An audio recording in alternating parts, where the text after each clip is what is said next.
Umur 20-an itu menjadi fase krusial dalam hidup kita. Karena apapun yang kita bentuk sekarang itu pasti akan sangat menentukan hidup kita 10-20 tahun ke depan. Dan ini 5 hal yang harus kamu punya atau seenggaknya kamu siapkan di umur 20-an. Ya, aku juga masih di fase 20-an, di pertengahan 20-an. Dan aku masih terus belajar dari trial and error, dari pengalaman, dari kesalahan, dan juga dari pengalaman orang lain yang udah melewati fase ini. Dan di video ini aku itu mau sharing tentang 4 hal yang harus kamu punya atau seenggaknya kamu siapkan di umur 20-an agar kamu bisa memaksimalkan fase umur 20-an. Karena bagaimanapun kan kita itu harus bisa ya memaksimalkan fase umur 20-an. Karena akan menjadi fondasi dan bekal untuk hidup kamu ke depannya. Untuk melewati fase-fase hidup kamu selanjutnya. Ya, video ini aku buat bukan untuk menggurui, tapi biar kita sama-sama bisa belajar dan sharing. Dan nantinya biar kita sama-sama bisa untuk memaksimalkan fase umur 20-an. Jadi buat kamu yang lagi stuck atau mungkin lagi bingung di fase umur 20-an, semoga video ini bisa membantu dan kamu bisa mulai untuk memaksimalkan fase umur 20-an. Hal pertama yang harus kamu punya di umur 20-an adalah skill ataupun kemampuan yang konkret untuk bisa kasih kamu penghasilan. Ini bukan soal ijazah ataupun bukan soal background pendidikan kamu, tapi satu skill ataupun kemampuan yang bisa kasih kamu penghasilan. Ya, di umur 20-an, apalagi kalau misalnya kita lagi kuliah gitu ya, kita tuh biasanya mikirnya kayak, ya udah aku kuliah dulu aja deh, fokus kuliah dulu aja. Nanti juga paling setelah kuliah langsung dapat pekerjaan dan hidup seperti pada normalnya. Tapi kenyataannya terkadang itu nggak semudah itu ya. Apalagi sekarang bisa kita lihat banyak banget fresh graduate yang nggak langsung dapat pekerjaan ketika lulus kuliah. Karena memang ya sekarang itu persaingannya ketat banget ya. Ketat banget dan banyak banget kualifikasi dan juga skill yang dibutuhkan untuk kita bisa mendapatkan pekerjaan. Dan kalau misalnya kita nggak punya skill tambahan, kita nggak punya skill yang menjadi nilai lebih, ya mungkin kita akan kalah saing dengan orang-orang lain. Dan fresh graduate yang mungkin nggak langsung dapat pekerjaan ini itu biasanya mereka itu kalah saing ya. Entah mereka itu memang tidak mencukupi untuk kualifikasinya ataupun memang skillnya nggak mumpuni untuk bisa bersaing di dunia kerja. Apalagi di era sekarang perusahaan itu mungkin lebih suka sama orang-orang yang bisa kasih hasil untuk perusahaan mereka. Bukan hanya yang jago teori doang. Jadi kalau misalnya kamu cuma jago teori doang, ya mungkin kamu sudah harus memikirkan nih, apa hal yang bisa jadi kelebihan dari diri kamu untuk bisa menang di persaingan dunia kerja. Nah, saranku untuk kamu yang di umur 20-an, kamu itu bisa coba pelajari satu skill yang memang lagi dibutuhkan di era sekarang. Biar kamu itu nggak kalah saing nantinya pas terjun ke dunia kerja. Selain itu, ketika kita punya skill yang bisa dimonetize dan sedang banyak dibutuhkan, ini akan menjadi sebuah garansi misalnya nanti ketika lulus kuliah, kamu itu nggak langsung dapat pekerjaan. Dan ada beberapa skill yang mungkin sedang banyak dibutuhkan sekarang. Contohnya itu kayak skill copywriting ya. Di era sekarang banyak banget perusahaan dan bisnis perorangan yang jalan secara online dan jual produknya secara online juga. Dan ketika produk itu dijual secara online, pasti sangat membutuhkan copywriting. Sehingga demand untuk copywriter ataupun orang yang jago copywriting ini cukup besar. Dan ketika kamu punya skill copywriting yang mumpuni, mungkin kamu bisa memanfaatkan skill tersebut untuk bisa menghasilkan uang ataupun juga untuk bisa menang di persaingan di dunia kerja. Ataupun skill lainnya kayak video editing ya. Di era sosial media seperti sekarang, itu video itu merupakan sebuah inti gitu ya dari sebuah konten di sosial media. Apalagi platform-platform besar kayak Instagram, YouTube, TikTok, itu kan pasti akan sangat mengandalkan konten-konten video. Dan banyak banget konten kreator yang memang uploadnya konten-konten video. Ketika kamu punya skill video editing, kamu itu bisa menawarkan jasa kamu untuk membantu editin videonya. Atau kamu juga bisa mulai konten sendiri dan menghasilkan dari konten kamu. Atau skill lainnya kayak skill digital marketing ya, yang sekarang lagi banyak dibutuhin. Entah itu tentang SEO, tentang social media ads, ataupun tentang email marketing yang memang sangat dibutuhin di era seperti sekarang. Dan masih banyak skill lainnya kayak skill content creation, personal branding, ngoding, dan skill-skill digital lainnya memang lagi dibutuhin di era sekarang. Untuk langkah konkretnya mungkin kamu bisa coba identify ya 1-2 skill yang cocok dengan diri kamu dan sedang banyak dibutuhkan oleh market ataupun oleh pasar. Lalu kamu coba pelajari, invest waktu kamu untuk mempelajari skill tersebut.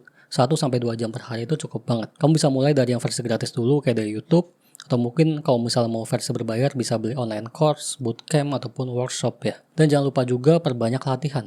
Karena semakin sering kamu latihan, maka semakin meningkat juga skill kamu. Nah, selanjutnya kamu bisa bangun portofolio kamu karena sometimes portofolio ini akan lebih berguna dan lebih powerful dibanding hanya CV doang. Kamu bisa coba bangun project kamu sendiri, atau mungkin kamu bisa tawarkan jasa kamu secara gratis untuk dapetin testimoni dan juga bisa kamu manfaatkan untuk ngebangun portofolio kamu. Dan nantinya ketika portofolio kamu itu udah bagus, kamu bisa tawarin jasa kamu ke klien, ke orang lain dengan bayaran. Gak apa-apa, mulai dari yang murah dulu, sambil nanti kamu tingkatkan skill kamu, pengalaman kamu, dan juga portofolio kamu. Dengan seiring waktu, pasti harga jasa kamu itu akan meningkat dengan sendirinya, sesuai dengan portofolio kamu dan juga pengalaman kamu. Nah, dengan punya skill yang bisa kamu tes ini akan menjadi sebuah garansi ya, ketika kamu lulus kuliah nantinya, atau pas kamu terjun ke dunia kerja. Karena ketika kamu mungkin nggak langsung dapat pekerjaan, kamu tetap bisa menghidupi diri kamu lewat skill yang udah kamu bangun, lewat skill yang udah kamu monetis sejak lama. Dan skill yang kamu tes ini itu juga akan menjadi garansi dalam hidup kamu.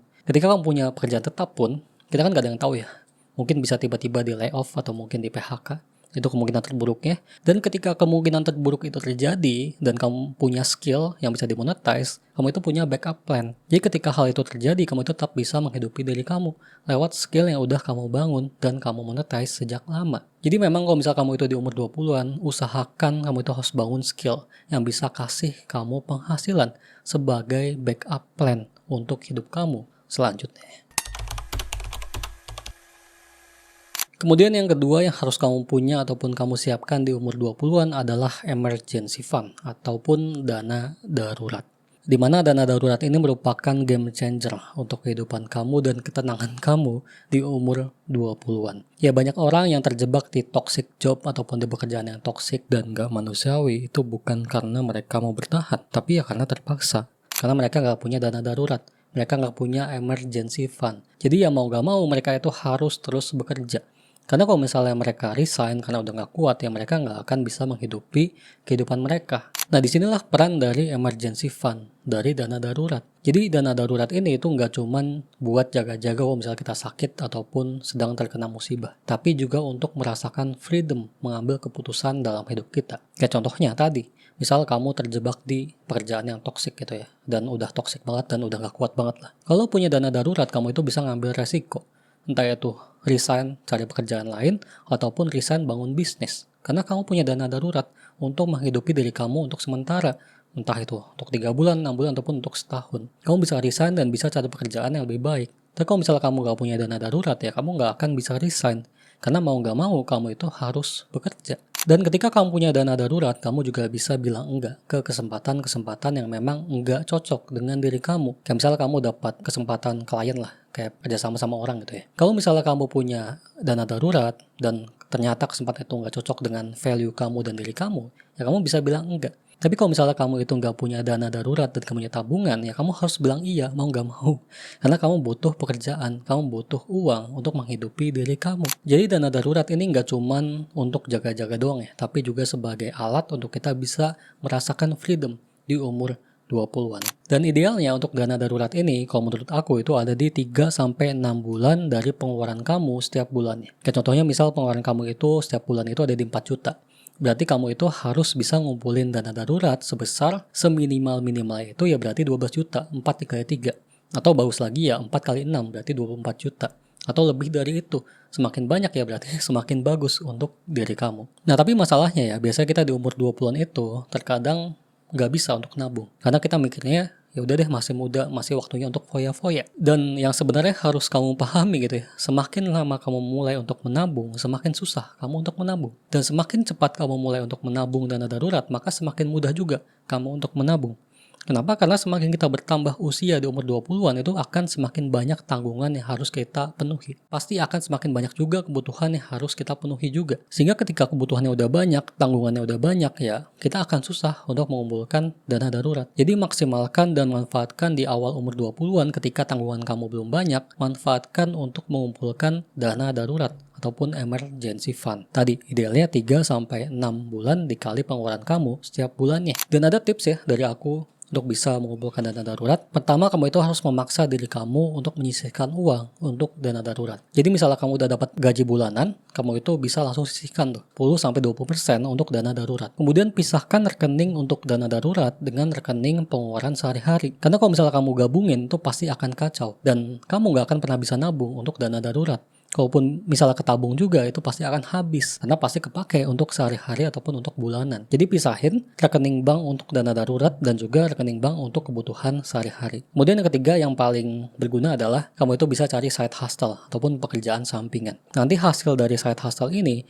itu bisa kamu alokasiin untuk dana darurat. Dan semakin besar penghasilan kamu dari side hustle ini, semakin mudah untuk kamu bisa menabung untuk dana darurat dan kebutuhan lainnya. Dan ini merupakan implementasi dari poin yang tadi, poin 1 ya, dimana kamu itu monetize skill yang kamu punya, sehingga bisa ngebantu kamu untuk mengumpulkan dana darurat dan juga tabungan-tabungan lainnya. Jadi usahakan di awal umur 20-an itu kamu udah mulai untuk menyisihkan uang untuk mengumpulkan dana darurat, karena percaya kalau misalnya kamu itu punya emergency fund ataupun dana darurat, hidup kamu itu pasti akan jauh lebih tenang dan kamu lebih leluasa untuk mengambil keputusan di umur 20-an. Hal ketiga yang harus kamu punya di umur 20-an adalah growth mindset dan juga keberanian untuk gagal. Dimana growth mindset ini merupakan kebalikan dari fixed mindset. Kalau fixed mindset itu merupakan pemikiran di mana kita percaya bahwa skill dan kemampuan itu nggak bisa diasah dan nggak bisa berkembang.